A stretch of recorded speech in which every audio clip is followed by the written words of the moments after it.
Bonjour à tous. Aujourd'hui, le véritable christianisme. Quand je parlerai les langues des hommes et des anges, si je n'ai pas l'amour, je suis un airain qui résonne ou une cymbale qui retentit. 1 Corinthiens 13 au verset 1. Il existe dans le monde un christianisme falsifié et un christianisme authentique. Le véritable esprit de l'homme se manifeste dans sa façon de traiter ses semblables. Nous pouvons poser la question: représente-t-il le caractère du Christ dans ses pensées et ses actes ou manifeste-t-il simplement les traits du caractère naturel et égoïste des gens du monde? Une simple déclaration n'a pas de valeur pour Dieu. Avant qu'il ne soit à jamais trop tard pour redresser les erreurs, que chacun se demande: que suis-je?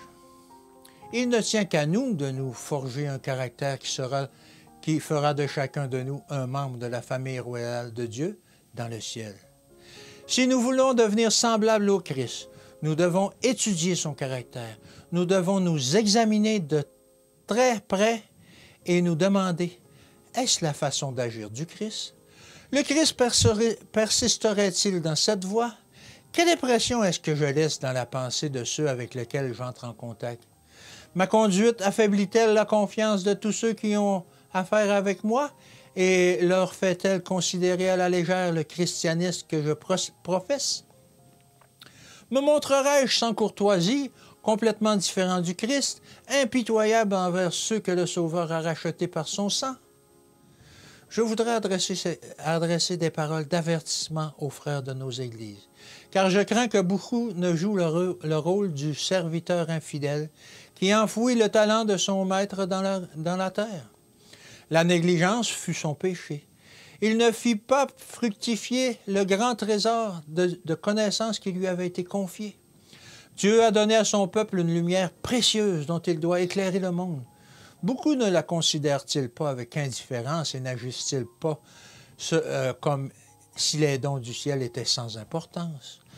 Ceux qui se disent disciples lorsque tout va bien ne répondront pas à l'appel du Seigneur au moment du danger qui approche rapidement. Les disciples actifs seront ceux qui ne se contentent pas d'écouter, mais qui agissent selon les paroles du Christ. Ayez du zèle et non de la paresse. Soyez fervents d'esprit, servez le Seigneur. Romains 12 au verset 11.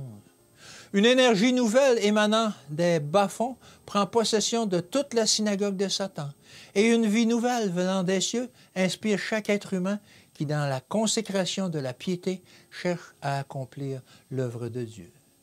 Que ceux qui servent par la parole et la doctrine unissent la foi et la prière sincère et qu'ils cherchent à utiliser chaque rayon de lumière venant de la parole écrite.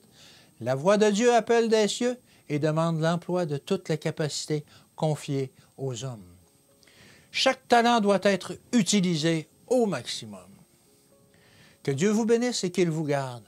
Et à demain.